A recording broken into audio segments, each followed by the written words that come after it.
Hello students, good morning. तो आज हम शुरू करते हैं चैप्टर नंबर 7। चैप्टर नंबर 7 में हम लोगों को पढ़ना है ब्रिटिश काल में भारत की शिक्षा प्रणाली। ब्रिटिश काल की शिक्षा, तो हम लोग देखे थे, पहले चैप्टर में पढ़ चुके हैं कि भारत का जो समाज था, सामाजिक नीति, वो भी अंग्रेजों के आने से बदला। आर्थिक क्षेत्र बदल गया, हमारा रहन सहन बदल गया। सब जगह उन्होंने अपना संस्कार कल्चर को परोसने का कोशिश किया। वैसे ही हमारा जो शिक्षा व्यवस्था था, संस्कृत, हिंदी, उर्दू, उसमें उन्होंने क्या किया, इंग्लिश को मेन सब्जेक्ट बना दिया, अंग्रेजी को मेन सब्जेक्ट बना दिया। सभी स्कूल में जो था सो इंग्लिश की अनिवार्यता शुरू कर दी, या फिर बोल सकते हैं कि अंग्रेज इंग्लिश कल्चर की ओर जोर देते थे। अंग्रेजों का कहना था कि अंग्रेज क्या चाहते थे, अंग्रेज चाहते थे कि हिंदुस्तान का कल्चर बदल जाए, संस्कृति बदल जाए। तो संस्कृति बदलने से क्या हो सकता है, हम लोग लंबे समय तक राज कर सकते हैं। 300 वर्षों तक अंग्रेजों ने भारत पर राज किया, 300 वर्षों से भी अधिक। ओके, तो हम लोगों को क्या हुआ, हम लोगों की शिक्षा प्रणाली बदल गई, आर्थिक नीति बदल गई, सामाजिक नीति बदल गई, राजनीतिक नीति बदल गई। तो वैसे ही थी भारत की एक और व्यवस्था, प्राच्यवाद की संस्कृति। प्राच्यवाद की संस्कृति, तो प्राच्यवाद की संस्कृति का कहने से मतलब यह है कि यहाँ जो समाज था वो पूर्ण रूप से बटा हुआ था, धर्म बटे हुए थे, हिंदू, मुस्लिम, सिख, ईसाई, उसमें कुछ अंग्रेज थे। ओके, उसके बाद धर्म भी बटा हुआ था, धर्म वर्णों में बटा हुआ था। पहला वर्ण था ब्राह्मण, क्षत्रिय, वैश्य और शूद्र। ओके, तो वर्ण में बटे हुए थे। तो क्या था कि ब्राह्मण लोग, जो उच्च जात के लोग थे, ब्राह्मण क्षत्रिय, वे शिक्षा ग्रहण करते थे। वैश्य और शूद्र इसमें बहुत पीछे पीछे थे, यानी कि पिछड़े हुए थे। ओके, तो हिंदू 4 वर्ण में बटे हुए थे, ब्राह्मण, क्षत्रिय, वैश्य, शूद्र। तो जो पहली संस्कृति थी प्राच्यवाद की संस्कृति। तो प्राच्यवाद की संस्कृति का मतलब है कि यहाँ पे बड़े वर्ग, उच्च वर्ग के जो लोग थे, उनको पढ़ने के लिए तवज्जो दिया जाता था, स्कूल में जगह दिया जाता था। ओके, तो प्राच्यवाद की संस्कृति 1783 ईस्वी में, यानी कि 17वीं सदी, 18वीं सदी का बात है, 18वीं सदी का बात है। अब हम लोग देखते हैं कि सदी कैसे डिसाइड करते हैं। एक चीज हम लोग देखते हैं, जैसे हम कहते हैं 17वीं सदी, 17वीं सदी, तो इसका कहने का मतलब है 1620, 1630, 1640, कुछ भी। अगर हम 1600 से रिलेटेड कुछ भी कहते हैं तो क्या हुआ, 17वीं सदी। अगर हम कुछ कहते हैं 1783, 1784, ये क्या हुआ, 18वीं सदी। ये हमारा हुआ 18वीं सदी। ओके, 1825, 1830, 1800 से रिलेटेड अगर हम कुछ भी कहते हैं तो ये हुआ 19वीं सदी। ओके, अभी जैसे चल रहा है हमारा 2020, 21, तो क्या हुआ, 22वीं सदी। हम लोग 22वीं सदी में हम लोग जी रहे हैं।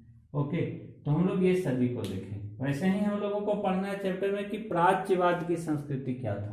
तो प्राच्यवाद की संस्कृति 1783 से रिलेटेड है। ओके, तो सन 1783 में क्या हुआ था, ईस्ट इंडिया कंपनी ने विलियम जॉन नामक व्यक्ति को कंपनी द्वारा स्थापित सुप्रीम कोर्ट में जूनियर जज बना दिया गया था।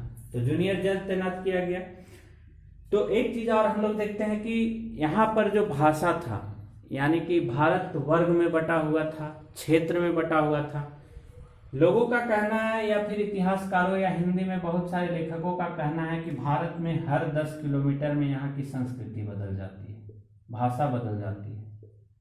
तो सुप्रीम कोर्ट का ईस्ट इंडिया कंपनी ने क्या किया, 1783 ईस्वी में जूनियर जज बना दिया। जूनियर जज किसको बनाया गया, जूनियर जज बनाया गया संत विलियम जॉन्स को, सर विलियम जॉन्स को जज बनाया गया, विलियम जॉन्स को इनको सुप्रीम कोर्ट का जूनियर जज बना दिया गया। तो जूनियर जज बनाने का पीछे कारण क्या था, भाषाविद, यानी कि भाषा को तवज्जो देने के लिए, भाषा को संविधान में शामिल करने के लिए,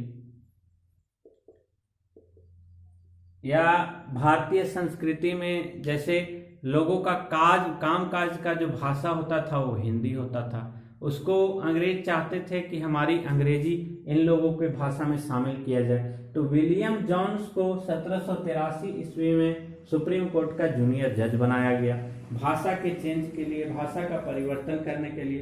अब हम लोग देखते हैं क्या थे विलियम जॉन्स। क्या थे? अंग्रेजी के जानकार थे, अंग्रेजी भाषा के जानकार थे, फ्रेंच के जानकार थे। तो इन्होंने क्या किया? भारतीय कामकाज को अंग्रेजी रूप में रूपांतरित करने का काम किया, यानी कि इंग्लिश को भारतीय मीडियम बनाया, इंग्लिश लैंग्वेज को भारतीय कल्चर का या फिर काम करने के कल्चर का हम लोग बोल सकते हैं मीडियम बनाया, हिस्सा दिया। ओके, तो हम लोग ये सब चीज देख रहे हैं कि ब्रिटिश काल में शिक्षा प्रणाली 1947 के पहले कैसी थी। यहाँ का क्षेत्र बटा हुआ था, हमने कहा। तो क्षेत्र से मतलब था हर क्षेत्र की अपनी भाषा थी। जैसे हमारा झारखंड में भी है संथाल, तो संथाली वहां भाषा चलती है। मुंडा जनजाति में मुंडारी चलता है। तो जैसे जैसे क्षेत्र लोगों का बढ़ता था, क्षेत्र के अनुसार क्या होता था, भाषा बदलने लगती थी। तो भाषा बदलने से क्या होता था, यहाँ का कामकाज का तरीका के लिए ऑप्शन नहीं मिल रहा था अंग्रेजों को या फिर भारतीय स्वतंत्रता सेनानी को। ओके, देखते हैं हम लोग नेक्स्ट पॉइंट।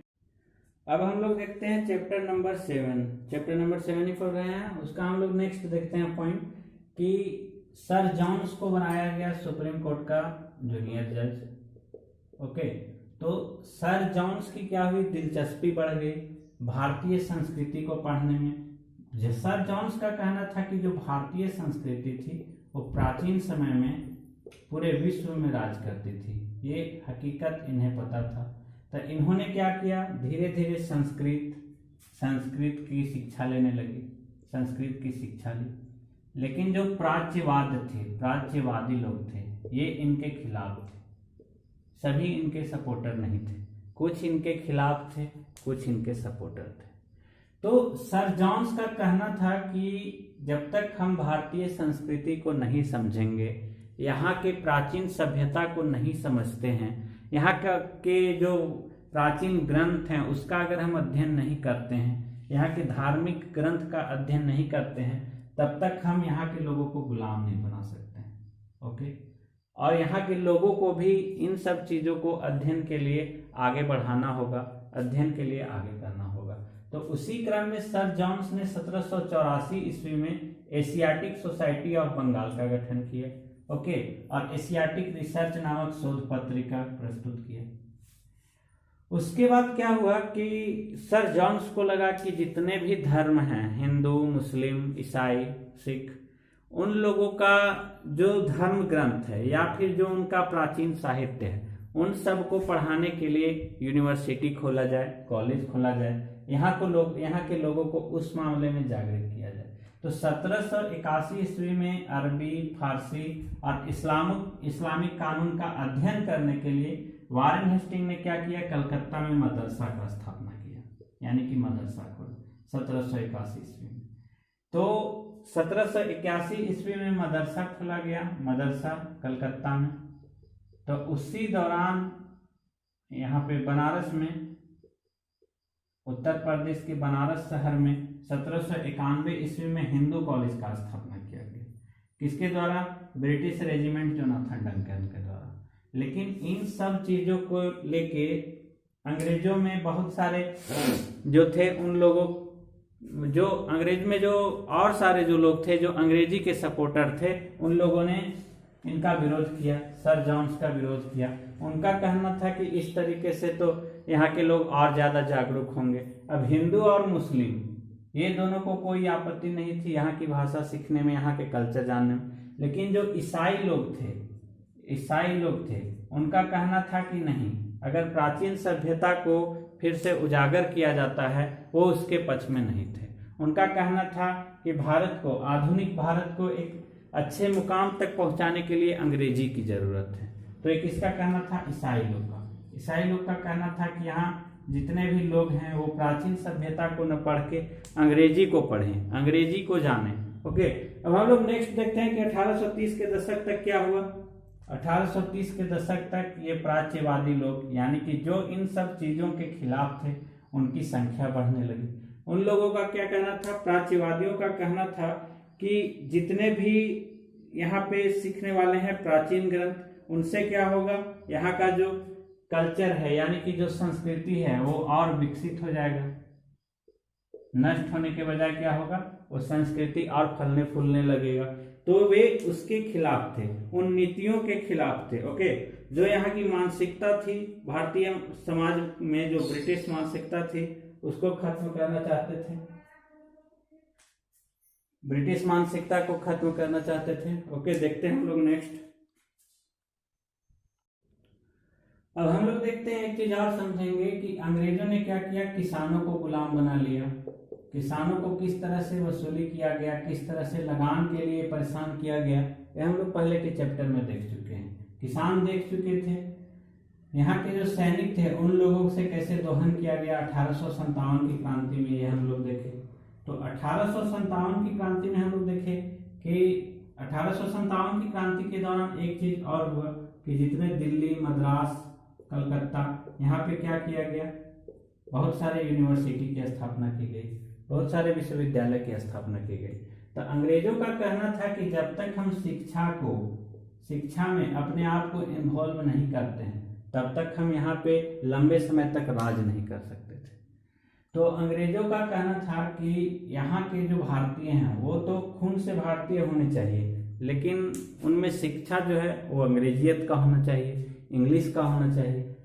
ओके, तो उससे क्या होता कि ब्रिटेन में अंग्रेजी चीजों का मांग बढ़ता, बाजार बढ़ता भारतीयों के प्रति, ब्रिटेन का जो सामान था उसका मांग बढ़ता। तो उन्होंने व्यवसाय कर दिया, शिक्षा का व्यवसाय कर दिया, व्यवसाय के लिए उन्होंने शिक्षा का प्रयोग किया। तो उसी दौरान क्या हुआ, ईस्ट इंडिया कंपनी ने 1854 ईस्वी में वुड डिस्पैच ने क्या किया कि लंदन में था कोर्ट ऑफ डायरेक्टर, वहां पे भारतीय गवर्नर जनरल को शिक्षा के विषय पर एक नोट भेजा गया। नोट क्यों भेजा गया, तो उनका कहना था कि हम लोग खुद स्थापना करेंगे यहाँ पे यूनिवर्सिटी का, कॉलेजेस का और स्कूल का स्थापना करेंगे, जहाँ उन लोग अपने नीति के अनुसार शिक्षा नीति में बदलाव कर सकते थे। ओके, तो ये सब्जेक्ट हम लोग देखते हैं। अब चार्ल्स वुड को एक पॉइंट और बहुत इंपॉर्टेंट पॉइंट है कि भारतीय शिक्षा का मैग्ना कार्टा किसे कहा जाता है, तो चार्ल्स वुड को भारतीय शिक्षा का मैग्ना कार्टा कहा जाता है। उसके बाद क्या हुआ, 1854 ईस्वी में नीति पत्र के बाद अंग्रेज लोग क्या किया, सरकारी शिक्षा विभाग का गठन किया। 1854 के बाद क्या किया कि 1854 के बाद 1857 हम लोग देखें, भारत में पहली क्रांति अंग्रेजों के खिलाफ, आजादी के लिए पहली लड़ाई 1857 में। तो उस लड़ाई के दौरान क्या हुआ, बहुत सारे शहर, दिल्ली, मुंबई, कोलकाता में क्या हुआ, बहुत सारी यूनिवर्सिटी की स्थापना किया जा रहा था, बहुत सारे कॉलेज का स्थापना किया जा रहा था। तो उन लोगों का कहना था कि यदि उन्हें यूरोपीय जीवन शैली से अवगत कराया गया, यानी कि भारतीयों को यूरोपीय जीवन शैली से अवगत करा दिया जाए, यानी कि वेस्टर्न लाइफ स्टाइल, पश्चिम की सभ्यता में अगर उन लोगों को अवगत करा दिया जाए तो उनकी रुचि और आकांक्षा में बदलाव आएगा और ब्रिटिश वस्तु का मांग बढ़ेगा। क्योंकि तब यहाँ के लोग क्या थे, यूरोप में बनी हुई चीज को अपनाना और खरीदना शुरू कर देंगे। जैसे अगर बताया जाता है, अभी के एग्जाम्पल हम देते हैं, जैसे अभी कोई बच्चा जो है कॉन्वेंट स्कूल में पढ़ता है, कोई भी अगर हम लोग पढ़ते हैं कॉन्वेंट स्कूल में, तो हम लोग चाहेंगे कि वहाँ का जो नीति है, वहाँ का जो कल्चर है, वहाँ का पहनावा है, उसको हम अपनाएं। अगर कोई जैसे यहाँ से इंग्लैंड जाता है पढ़ने, तो वहाँ का नीति, कल्चर, पहनावा सब अपनाता है। तो अंग्रेजों का यही कहना था कि जब तक हम इस चीज को अप्लाई नहीं करेंगे भारतीय शिक्षा पे, तब तक हम लोग भारत में लंबे समय तक राज नहीं कर सकते हैं। तो उनका क्या कहना था कि धीरे धीरे हमारा व्यवसाय बढ़ेगा, लोग क्या होंगे, यूरोपीय संस्कृति की ओर आकर्षित होंगे, लाइफ स्टाइल अपनाएंगे, जीवन शैली अपनाएंगे, उससे हमारा क्या होगा, वस्तु का मांग बढ़ेगा और यहाँ का लोग यूरोप के चीजों को अपनाना और खरीदना शुरू कर देंगे। उसी टाइम 1854 में क्या हुआ, सरकारी शिक्षा विभाग का गठन किया। इससे क्या हुआ, नीति पत्र लाया गया था सरकारी शिक्षा विभाग के गठन के लिए, ताकि शिक्षा संबंधित सभी मामले पर सरकार का नियंत्रण स्थापित किया जा सके। विश्वविद्यालय शिक्षा व्यवस्था विकसित करने के लिए कदम उठाए गए। 1857 ईस्वी में क्या हम बताए, यहाँ 1857 में दिल्ली और कोलकाता में जब सिपाही विद्रोह चल रहा था, तो उस टाइम कलकत्ता, मद्रास, मुंबई में विश्वविद्यालय का स्थापना किया गया। जब यहाँ पे 1857 में मेरठ विद्रोह चल रहा था मेरठ में, तो क्या हुआ, 1857 की क्रांति के दौरान बहुत सारे शहर में, मद्रास में, कोलकाता में और दिल्ली में विश्वविद्यालय का स्थापना किया जा रहा था। शिक्षा प्रणाली को परिवर्तित करने का प्रयास किया जा रहा था। तो क्या हुआ कि डब्ल्यू हंटर की अध्यक्षता ने एक आयोग की नियुक्ति की। ये सरकारी शिक्षा विभाग का गठन किया गया। उसके बाद क्या हुआ, डब्ल्यू हंटर की अध्यक्षता में एक आयोग का नियुक्ति किया गया। आयोग में 8 भारतीय लोगों को शामिल किया गया। विश्वविद्यालय की समस्या के अध्ययन के लिए क्या हुआ, डॉक्टर एम सैडलर की अध्यक्षता में, डॉक्टर एम सडलर की अध्यक्षता में क्या हुआ, 8 भारतीयों का आयोग गठन किया गया, सदस्य बनाया गया। यूनिवर्सिटी विश्वविद्यालय की समस्या को अध्ययन के लिए किया गया। अब आयोग में क्या हुआ, भारत के थे 2 थे, आशुतोष मुखर्जी और जियाउद्दीन अहमद। आशुतोष मुखर्जी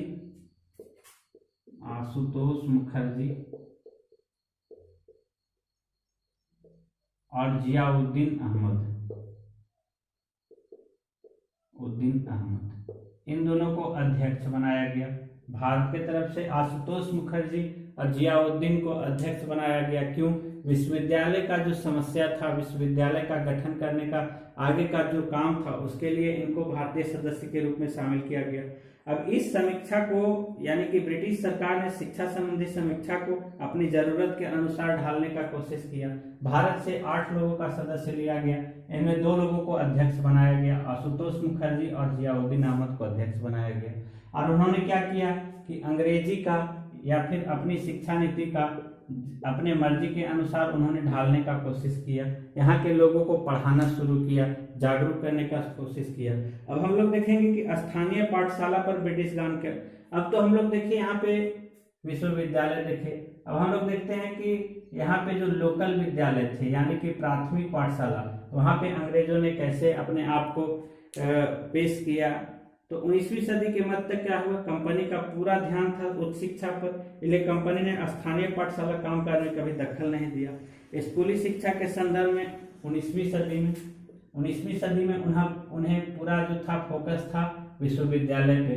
तो उन्होंने प्राथमिक शिक्षा को उन्होंने मान्यता नहीं दी, प्राथमिक शिक्षा के ऊपर उन्होंने काम नहीं किया। लेकिन 1830 के बाद, यानी 1857 की क्रांति से पहले की बात है, उन्होंने क्या किया, प्राथमिक शिक्षा की ओर अग्रसर हुए। सोचे कि यहाँ भी दखल देना हम लोगों के लिए ज्यादा जरूरी है। स्कूली शिक्षा को क्या हुआ, बहुत सारे प्रचारक थे, स्कॉटलैंड से आए हुए थे, वो ईसाई प्रचारक थे। जैसे ईसाई प्रचारक में विलियम एडम जो ईसाई प्रचारक थे, विलियम एडम, उनको सौंपा गया प्राथमिक शिक्षा के प्रचार के लिए। इनका सहयोग मिला। ये आपके स्कॉटलैंड से आए हुए थे। एडम क्या किए, बंगाल और बिहार में कई पाठशाला का दौरा किया। एडम का क्या काम था, विलियम एडम का काम था कि बंगाल में जितना भी समुदाय है या फिर वहाँ जो लोकल लोग हैं जो पढ़ना चाहते हैं, वहाँ उन्होंने मुआयना किया, इस चीज़ का प्रचार प्रसार किया कि सभी लोगों को पढ़ने का अधिकार है। तो इससे अंग्रेजों को बहुत सहायता मिला। स्कॉटलैंड से आए थे विलियम एडम। तो ये क्या हुए, बिहार में और बंगाल में इन्होंने शिक्षा का तरीका बनाया। वहाँ उदाहरण के लिए क्या किए हुए, फसल की कटाई के समय कक्षा बंद हो जाता था, तो उस समय गांव के बच्चे खेलने के लिए चल जाते थे, तो उन्हें मौखिक रूप से जो शिक्षा दिया जाता था वो गुरु तय करते थे कि यहाँ पे कैसा एजुकेशन होगा, किस तरह का शिक्षा दिया जाएगा। तो उसमें क्या हुआ, अंग्रेजों का पूरा फोकस हुआ, धीरे धीरे शिक्षा की ओर पकड़ बनने लगा। अब हम लोग देखते हैं कि ग्रामीण पाठशाला का कैसा कल्चर था, ग्रामीण पाठशाला का कैसा रूपरेखा था। ओके, ग्रामीण पाठशाला को हम लोग समझने की कोशिश करते हैं। तो 1854 ईस्वी के बाद अंग्रेजों ने क्या किया, ग्रामीण पाठशाला की ओर वे अग्रसर हुए, गांव में पाठशाला सुधार लाने का फैसला किया। कंपनी मानता था कि इसके लिए जितना भी मौजूदा व्यवस्था है वो भीतर में बदलाव किया जाए। जितने भी अंदर व्यवस्था किए गए थे, यानी कि शिक्षा के व्यवस्था को, भीतर के व्यवस्था के लिए हम लोगों को पाठशाला का निर्माण करना जरूरी है, जिससे क्या हो, लोग यहाँ पे अंग्रेजी के बारे में जानकारी ले, पाठशाला के जरिए अंग्रेजियत को सीखे। और जिन पाठशालाओं ने स्वतंत्रता बनाए रखी वे सरकारी सहायता प्राप्त नियमों। एक चीज और देखते हैं हम लोग कि जितने भी पाठशाला थे वे अगर सरकारी, यानी कि जितने भी सरकारी पाठशाला थे, सरकारी पाठशाला में उन्हीं को जरूरत की चीज देने लगा। अंग्रेज लोग जरूरत की चीज देने की कोशिश करते थे, जो कि यहाँ पे जो स्वतंत्रता से संबंधित नहीं थे, यानी कि स्वतंत्रता के लिए प्रयासरत नहीं थे, उन लोगों को सरकारी पाठशाला में मदद देने का सरकार काम करती थी। तो ये कहाँ होता था, बिहार और बंगाल में अधिकतर हो रहा था। बिहार और बंगाल में काम जारी था। किसके सहायता से, स्कॉटलैंड के विलियम एडम के सहायता से। विलियम एडम क्या करते थे, ईसाई थे, ईसाई की संस्कृति को, ईसाई के कल्चर को और अंग्रेजियत को प्रचार करने का काम करते थे बिहार और बंगाल के क्षेत्र में। तो एक चीज और हम देखेंगे कि जितने भी सरकारी स्कूल थे, यानी कि अभी जैसे झारखंड सरकार की स्कूल है, तो झारखंड सरकार की स्कूल वही स्कूल को सहायता प्रदान करेगी जो कि उसके अंडर आती है। ये नहीं कि अंग्रेजी मीडियम का स्कूल है, अंग्रेजी मीडियम का जितना प्राइवेट स्कूल रहता है उन लोगों को सहायता प्रदान नहीं किया जाएगा। तो हम लोग देखें कि ग्रामीण पाठशाला का रूपरेखा क्या था। अब हम लोग देखते हैं कि अंग्रेजी शिक्षा का क्या प्रभाव हुआ भारतीयों के ऊपर। अब हम लोग देखते हैं कि अंग्रेजी का क्या प्रभाव हुआ, भारतीय लोगों पर अंग्रेजी शिक्षा का क्या प्रभाव हुआ। तो कुछ जो लोग थे यहाँ के, उन लोगों को लगा कि अंग्रेजी शिक्षा सही है, हमारे आधुनिक युग के लिए सही है, विश्व पटल पर भारत को जानने के लिए आधुनिक शिक्षा बहुत जरूरी है। या फिर राजा राम मोहन राय जैसे लोगों ने क्या किया कि यहाँ के प्रभावशाली तरीका से पाश्चात्य ज्ञान का वकालत किया, अध्यक्षता किया। उनका कहना था, जैसे सती प्रथा के खिलाफ थे, सती प्रथा अंग्रेजी भी खिलाफ थे, सती प्रथा के प्रति अंग्रेज भी खिलाफ थे, वैसे ही राजा राम मोहन राय क्या थे, सती प्रथा के खिलाफ थे। तो उनको लगा कि जितने भी वैज्ञानिक कारण हैं, पश्चिम के जितने वैज्ञानिक हैं और लोकतांत्रिक चिंतन है, यानी कि जैसे जैसे भारत आगे बढ़ रहा था, शिक्षा नीति, अंग्रेजों की शिक्षा नीति लागू किया गया, तो कुछ लोगों का कहना था कि यहाँ की प्राचीन सभ्यता को जानकर हम आगे बढ़ सकते हैं, भारत की प्राचीन सभ्यता को जानकर आगे बढ़ सकते हैं। तो कुछ लोगों का कहना था कि नहीं, जो अंग्रेजों की शिक्षा नीति है उससे हम यहाँ के जो पश्चिम के वैज्ञानिक हैं उनके बारे में हमें जानने का, अध्ययन करने के लिए जानकारी मिलेगा, यानी कि पूरे विश्व का जितना साइंस है उसको समझने के लिए हम लोगों को माध्यम मिल जाएगा, मीडियम मिल जाएगा। जितना लोकतांत्रिक चिंतन है उसको समझने के लिए हम लोगों को अच्छी ज्ञान मिल जाएगी। तो अंग्रेजी शिक्षा का क्या प्रभाव हुआ, 19वीं सदी के शुरुआत में भारत क्या हुआ, विभिन्न भागों का विचारक शिक्षा का प्रसार कर रहा था। यूरोप के शिक्षा नीति से क्या हो रहा था, भारतीय समाज में बदलाव आ रहा था। यूरोप के शिक्षा नीति से क्या हो रहा था, भारतीय लोगों के ऊपर बदलाव आ रहा था। बहुत सारे लोग शिक्षा की ओर अग्रसर कर रहे थे, बहुत सारे जो थे आगे की पढ़ाई के लिए विदेश चले जा रहे थे। तो पश्चिमी शिक्षा ने भारतीय समाज पर कुछ नकारात्मक प्रभाव भी डाला। नकारात्मक प्रभाव का मतलब हुआ कि जैसे यहाँ का जो भौतिकवादी स्वरूप था वो भारतीय नीति मूल्यों के विरुद्ध था। यहाँ का जो सादा जीवन तथा भारतीय जो नीति थी, भारतीय रहन सहन, उसमें बहुत सारा बदलाव हुआ। उससे क्या हुआ, यहाँ का जो सादा जीवन और भारतीय रहन सहन था वो उसके खिलाफ था। अंग्रेजी का जो ये आधुनिक शिक्षा था वो अंग्रेज यहाँ भारतीय नीति के लिए, भारतीय नैतिक मूल्यों के विरुद्ध था। तो हम लोग देखें कि कई विद्वान जो थे यहाँ पे वो सांस्कृतिक संरक्षण के लिए क्या कर रहे थे, शैक्षणिक वातावरण यानी कि हिंदी को बचाने के लिए या भारतीय संस्कृति को बचाने के लिए बहुत प्रयासरत थे। भारतीय संस्कृति को बचाने के लिए अंग्रेजी के खिलाफ थे।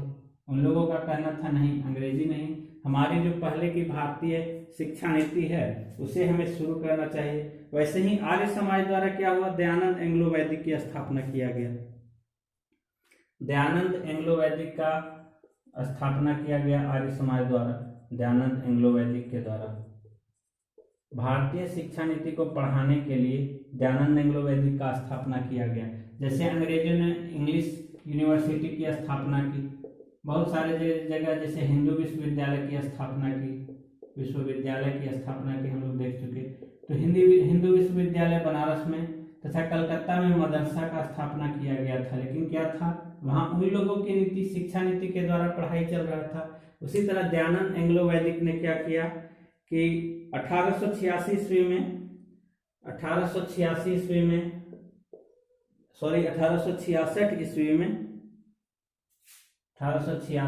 में लाला हंस ने लाहौर में एक विद्यालय की स्थापना की, जहां भारतीय शिक्षा की पढ़ाई, भारतीय संस्कृति से जुड़ी मान्यता पर आधारित शिक्षा के लिए विद्यापीठ का स्थापना किया गया। वैसे ही गांधी जी का मानना था कि अंग्रेजी शिक्षा ने हमें अपना गुलाम बना दिया है। अंग्रेजों का यही मोटिव था कि यहाँ के लोगों को गुलाम बनाने के लिए एकमात्र जरिया है शिक्षा। वही चीज महात्मा गांधी को भी लगा कि जो अंग्रेज का शिक्षा है, यानी कि अंग्रेजी शिक्षा है, उसका हम गुलाम बन चुके थे। तो महात्मा गांधी का कहना था कि जितने भी औपनिवेशिक शिक्षा ने भारतीयों के मस्तिष्क में हीनता का बोध पैदा कर दिया है। अब हीनता का बोध कैसे पैदा हुआ? जैसे समाज बट गया, बहुत सारे लोग थे जो इंग्लिश पढ़ रहे थे, उन लोगों के मन में क्या हुआ कि जो अंग्रेजी जानता है, यानी कि जो इंग्लिश जानता है या जो मॉडर्न एजुकेशन जो पढ़ा है, वही हमसे आगे, तो हीन भावना उत्पन्न हो गया। भारतीयों में क्या हुआ? हीन भावना उत्पन्न हो गई। अब ये जो था, यही तो मोटिव था अंग्रेजों का, यही मोटिव था कि ये जाके हम लोग लंबे समय तक हम लोग पढ़ाई कर सकते थे। तो महात्मा गांधी को क्या लगा कि हमारे देश में ऐसी शिक्षा नीति जो है वो बुरा प्रभाव डालेगी, तो ये इसके पक्षधर नहीं थे।